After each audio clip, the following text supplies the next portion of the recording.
Bonjour tout le monde, j'ai le plaisir d'interviewer aujourd'hui l'un de nos auteurs phares désormais, à savoir Romain Daubry, qui dans la collection Les Pros de l'écho a écrit un livre que nous avons publié en novembre 2023 et qui a déjà fait beaucoup parler de lui. Il s'agit de Trading à effet de levier. Bonsoir Romain et merci de répondre à mes questions ce soir. Bonsoir David, bonsoir à toutes et à tous. Voilà, donc trading à effet de levier. Alors, il y a deux choses dans ce titre. Il y a le mot trading et le mot effet de levier. Je sais que le mot trading, c'est moi qui y a tenu. Vous n'y teniez pas particulièrement, mais vous vouliez absolument qu'il y ait le mot effet de levier. Pouvez-vous nous dire pourquoi vous ne teniez pas particulièrement au mot trading, en quelques mots?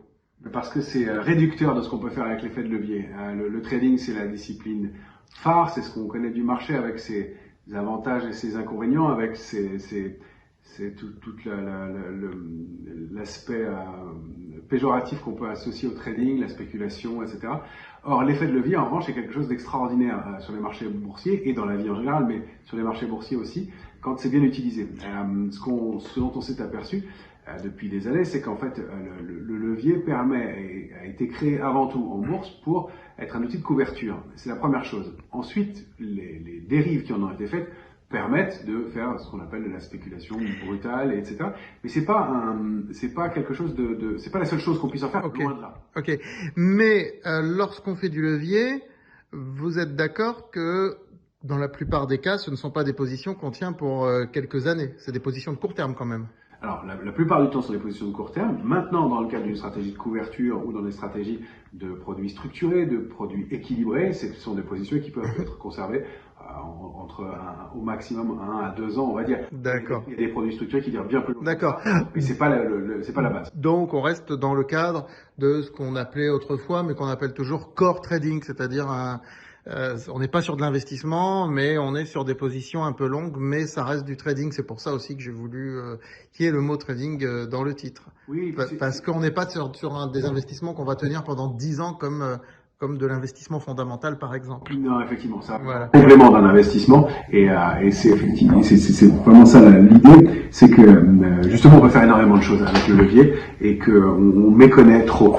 Il y a avant tout effectivement la couverture, il y a l'optimisation des positions, il y a aussi on peut eh bien utiliser la valeur temps, la tendance, l'absence de tendance, et donc c'est tout ce que je voulais montrer en plus du trading qui est un complément. Donc, maintenant que nous avons parlé de la temporalité du levier, mon cher Romain, que peut-on faire du levier lorsqu'on investit en bourse? On peut faire énormément de choses avec le levier. Le levier, la première chose qu'on en connaît, c'est le trading. La discipline un peu phare, un peu reine, la plus compliquée, celle qui malheureusement fait perdre le plus d'argent, notamment aux clients particuliers, et alors qu'il y a énormément d'autres choses qu'on ne connaît pas et qu'on n'utilise pas assez avec le levier. La première chose, c'est la couverture, la protection. C'est simple, hein, le levier, l'objet dans le livre, c'est justement d'expliquer ça, c'est comment il est construit. Le levier, c'est d'utiliser une petite somme pour pouvoir avoir une exposition plus importante. Ça permet donc, en premier lieu, et bien grâce à ça, de protéger, d'équilibrer une position. Ça permet aussi d'exploiter une tendance ou une absence de tendance. Il faut comprendre que les produits comme les options, que je détaille bien ici, c'est pas un livre de pricing d'options qu'on a là, mais c'est bien un outil pour comprendre le mécanisme des options et de l'effet de levier, permet d'exploiter l'absence de temps. C'est-à-dire que beaucoup, et pour une grande partie du temps, les marchés ne font rien. Entre 30 et 60% du temps, les marchés sont sans tendance. Et donc, même quand les marchés sont en tendance, on peut prendre du levier et être gagnant avec le levier. Ça, je pense que c'est un message essentiel de votre livre parce que beaucoup de gens qui investissent en bourse, beaucoup de traders, beaucoup de boursicoteurs pensent que le levier est adapté lorsque le marché monte ou baisse. Mais en fait, non, le levier peut être aussi utilisé lorsqu'il y a une absence de tendance. Exactement, c'est pas un outil exclusivement directionnel. C'est aussi un produit qui permet par exemple d'optimiser des positions. C'est-à-dire qu'on n'entre pas toujours au meilleur moment sur une position, ou alors on peut entrer au très bon moment puis vouloir la renforcer, ça permet de dynamiser. On peut exploiter aussi... Il y a les straddle et les strangle, c'est ça par exemple. On dira pas ce que c'est, on laissera les lecteurs découvrir. Exactement. Je reprenais mes notes, mais il y a aussi des stratégies qu'on peut combiner. C'est-à-dire qu'on peut encadrer un marché et on peut créer des scénarios les plus simples au plus complexes en utilisant le temps, la tendance, l'absence de tendance, la volatilité, donc le stress du marché ou l'absence de stress. Alors, mon cher Romain, lorsque l'on utilise le levier, il y a des bonnes et des mauvaises pratiques. On peut vite s'appauvrir, tout comme on peut très vite s'enrichir avec le levier. C'est bien connu et c'est ce que vous montrez aussi dans votre livre à travers de quelques anecdotes. C'est important de parler des anecdotes. Il y a des anecdotes, des histoires vécues que vous relatez dans votre livre 1, qui émaille le livre 1. C'est important aussi d'en parler. Bien sûr, malheureusement, le levier, comme on l'expliquait, est souvent utilisé et perçu comme un outil de trading, de spéculation à court terme Ouais. pour prendre du risque. Et en fait, ça doit être pris au contraire comme un outil de maîtrise du risque. C'est ce que j'essaie d'expliquer. Et d'ailleurs, je le vois parmi les commentaires encore, il y a toujours une appréhension par rapport Toujours. à ça. Le levier, c'est dangereux, on va tout perdre. Mais oui, bien sûr, si on ne comprend pas les produits en eux-mêmes, la structure des produits, leur fonctionnement, et si on les utilise mal. Et puis, la dernière chose, c'est si on connaît mal son profil d'investisseur. Il faut bien comprendre ça.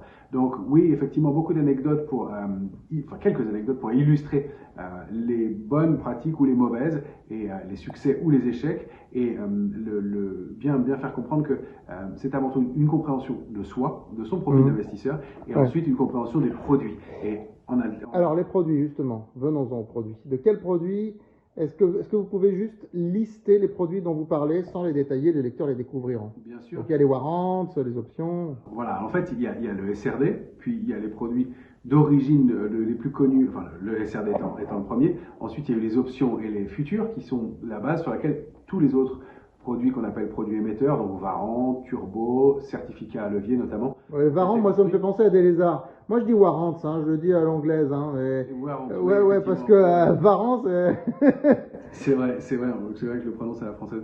Et donc voilà, ils ont tous donc ces caractéristiques. Et puis les CFD, les derniers nés dans les années 2000.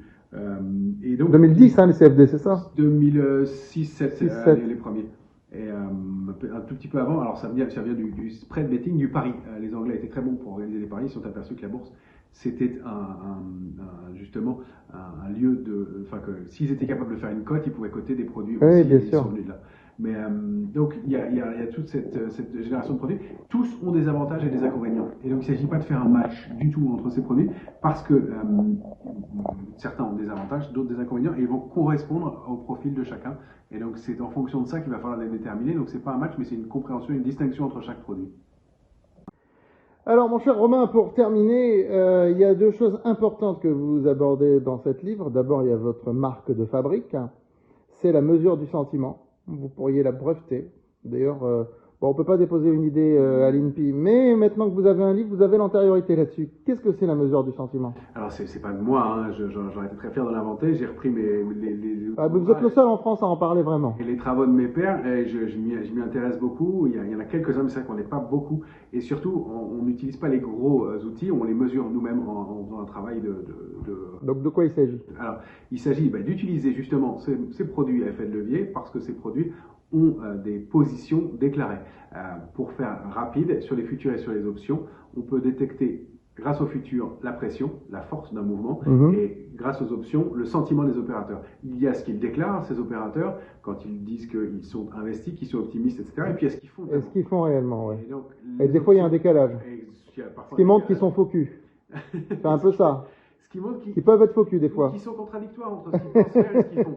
Et donc là, les options permettent de détecter que, il y a un écart et donc permettent de détecter de façon objective quel est leur état d'esprit et donc de voir ce qu'ils font vraiment. C'est le ratio put-call ou call-put, c'est ça? Exactement, ratio D'accord. Qui permet de mesurer en fait tout simplement le niveau de protection des portefeuilles. Quand tout le monde est optimiste et très optimiste sur le marché, on n'a plus d'argent disponible, on investit tout sur les actions et donc il n'y a plus d'argent pour protéger les portefeuilles. Ça, c'est le signal d'un risque sur le marché parce qu'il y a difficilement de nouveaux entrants et donc le risque est probablement la consolidation. Encore faut-il qu'il y ait un élément pour déclencher cette baisse ou cette consolidation. Donc ça, c'était important. Et puis sur les futurs, la mesure de la pression dans un marché. Sur une action, il y a tant de millions, milliards de titres disponibles et pas un de plus, sauf opération spéciale, augmentation de capital, division des titres, etc. Opération sur titre. Mais sur les futurs, pour que ces futurs, ces produits soient équilibrés, et je l'explique en détail dans le livre, pour qu'ils soient équilibrés, il faut qu'il y ait un nombre de contrats qui soit ajouté ou diminué. Et ça permet de mesurer aussi de façon objective l'intérêt dans le marché. Et dans le livre, vous donnez tous les outils pour aller mesurer ça? Exactement. Ça, c'est important, ça. C'est important. C'est important, ça. Un dernier mot, Romain Dobry? Eh bien, oui, il y a aussi des éléments très importants pour apprendre à se connaître. déjà déterminer son profil boursier. Oui, Bonne ça question c'est. à se poser. Alors ça revient régulièrement dans les livres de bourse depuis une dizaine d'années. C'est- D'ailleurs, sur c'est- France Bourse, j'étais un des premiers, sur francebourse.com, j'étais un des premiers dans les années 2000 à faire même un test en ligne, il y est toujours hein, d'ailleurs, pour savoir quel est son profil boursier, parce que les gens ignorent parfois s'ils sont faits plus pour être traders ou pour être plus rentiers. Je prends deux extrêmes, hein, parce qu'entre deux, il y a tout ce qu'on appelle les boursicoteurs et les investisseurs. Mais effectivement, la différence entre trader et investisseur, ou les deux, on peut être Oui, les deux, tout mais il à faut bien fait. le distinguer. Mais à Et différentes pas- périodes, voilà. Exactement, et pas distinguer ses positions, ses prises de position. Et puis les bonnes et les mauvaises pratiques, il y a quelques exemples de mauvaises pratiques avec les risques que ça peut présenter, et puis de bonnes pratiques, comment mettre en place des stratégies correctes, etc. Voilà, donc je crois que nous en savons plus sur ce livre. Trading à effet de levier de Romain Daubry. Collection Les Pros de l'écho chez JDH Éditions. Nous avions fait une belle soirée le 15 novembre pour lancer ce livre, n'est-ce pas? Magnifique. Hein, magnifique, hein. C'était un On s'en bon souvient. Hein. moment. Hein, ouais, regardez quelques photos qui défilent à l'écran. C'était une très belle soirée. C'était le 15 novembre 2023. Nous sommes en février 2024 au moment de cette interview. Ce livre fait vraiment son bout de chemin.